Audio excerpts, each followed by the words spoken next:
সৰুপথাৰত মুকলি মঞ্চ নিৰ্মাণত সংঘটিত হৈছে ভয়ংকৰ দুৰ্নীতি। সৰুপথাৰত মুকলি মঞ্চ নিৰ্মাণত 10 লাখ টকীয়া কেলেংকাৰী। ৰাজহুৱা কামৰ ধন কোনে লুটিপুটি খাইছে, ৰাজহুৱা কামৰ ধন কোনে খৰচ কৰি পকেট গৰম কৰিছে। তদুপৰি চৰম অমনোযোগিতা অৱহেলাৰ বাবে মুকলি মঞ্চ পৰিণত হৈছে গৰুৰ জিৰণি চৰালৈ। প্ৰতিবেদন আৰম্ভ কৰাৰ পূৰ্বে এইকেইটা দৃশ্য মন কৰক। দৃশ্য চাই নিশ্চয় বুজি উঠিব কি হৈছে, কি চলি আছে সৰুপথাৰ সমষ্টিত। এয়া হৈছে সৰুপথাৰ সমষ্টিৰ সৰুপথাৰ নগৰৰ ৰাজহুৱা খেলপথাৰত প্ৰায় 10 লাখ টকা ব্যয় সাপেক্ষে নিৰ্মাণ কৰা মুকলি মঞ্চ। এই মুকলি মঞ্চ নিৰ্মাণৰ কাম সম্পূৰ্ণ হোৱা 3টা বছৰো সম্পূৰ্ণ হোৱা নাই। যোৱা 25/9/2017 তাৰিখে সেই সময়ৰ বিধায়িকা ৰজলিনা তিৰ্কীয়ে আধাৰশিলা স্থাপন কৰিছিল মুকলি মঞ্চৰ। প্ৰায় 3 বছৰৰ অন্তত শেষ হৈছিল মুকলি মঞ্চ নিৰ্মাণৰ কাম। যোৱা 8/2/2021 তাৰিখে শুভ উদ্বোধন কৰা হৈছিল মুকলি মঞ্চৰ। পিছে অতিকে লাজৰ কথা, পৰিতাপৰ কথা, নিৰ্মাণ সম্পূৰ্ণ হোৱাৰ 3 বছৰ সম্পূৰ্ণ হ'বলৈ নাপালে। জহি খহি যাবলৈ ধৰিছে মুকলি মঞ্চ। ৰাজহুৱা অনুষ্ঠান এটা নিৰ্মাণত কিদৰে সংঘটিত হৈছে ভয়ংকৰ দুৰ্নীতি দেখিলেই বুজি উঠিব। কোনোফালে চাবই নোৱাৰি, য'তেই চাই তাতে ফাট মেলিছে। সেয়া লাগিলে মুকলি মঞ্চৰ ফাউণ্ডেশ্যনেই হওক নতুবা পকী ৱালেই হওক।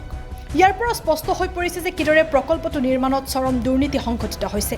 পকেট গৰম কৰাৰ স্বাৰ্থতে অতিকে নিম্ন মানদণ্ডৰ সা সামগ্ৰী ব্যৱহাৰ কৰাৰ বাবে এনে ৰূপ পাইছে মুকলি মঞ্চই। কেৱল ইমানেই নহয়, অভিযোগ উত্থাপন হৈছে সংশ্লিষ্ট কমিটিৰ হেমাহি অৱহেলাৰ বাবে সৰুপথাৰ ৰাজহুৱা খেলপথাৰত থকা এই মুকলি মঞ্চ এতিয়া গৰুৰ জিৰণি চৰালৈ পৰিণত হৈছে। প্ৰশ্ন হয়, কোনে নিৰ্মাণ কৰিছিল এই প্ৰকল্পটো? ৰাজহুৱা অনুষ্ঠান নিৰ্মাণত কোনে খৰচ কৰিলে লাখ লাখ টকা?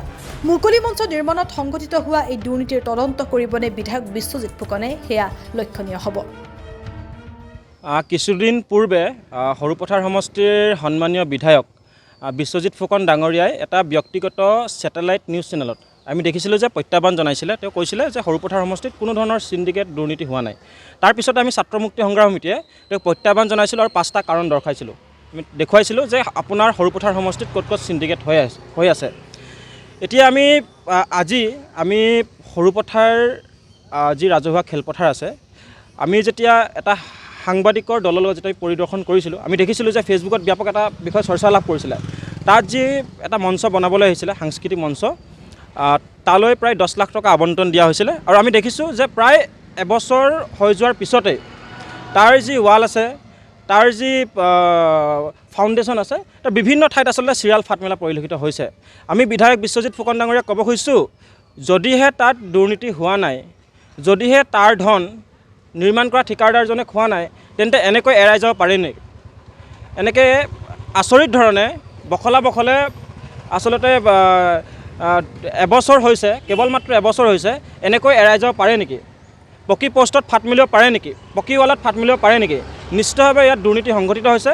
গতিকে আমি বিধায়ক বিশ্বজিৎ ফুকন ডাঙৰীয়াক আহ্বান জনাইছোঁ, আপুনি যি সপোনৰ সৰুপথাৰৰ কথা কয়, যি দুৰ্নীতিমুক্ত সৰুপথাৰৰ কথা কয়, এয়া জল পটকৈ আমি আপোনাক দাঙি ধৰি দিছোঁ। আৰু আমি আশা কৰিছোঁ যিজন ঠিকাদাৰে নিৰ্মাণ কৰিছিলে, যিসকল লোক ইয়াৰ লগত জড়িত, আপুনি অতি শীঘ্ৰে তেওঁলোকৰ ওপৰত ব্যৱস্থা গ্ৰহণ কৰক। নহ'লে কিন্তু আপোনাক সৰুপথাৰ সমষ্টিবাসী ৰাইজে সন্দেহৰ চকুৰে চাবলৈ বাধ্য হ'ব। আৰু ইতিমধ্যে সৰুপথাৰ সমষ্টিবাসী ৰাইজে চাইছে, দেখিছে যে আমি বাৰম্বাৰ দুৰ্নীতিৰ বিষয়ে আপোনাক অৱগত কৰাৰ পিছত আপুনি ব্যৱস্থা গ্ৰহণ কৰা নাই।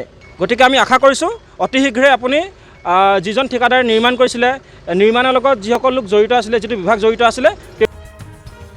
News desk, Sarupathar plus.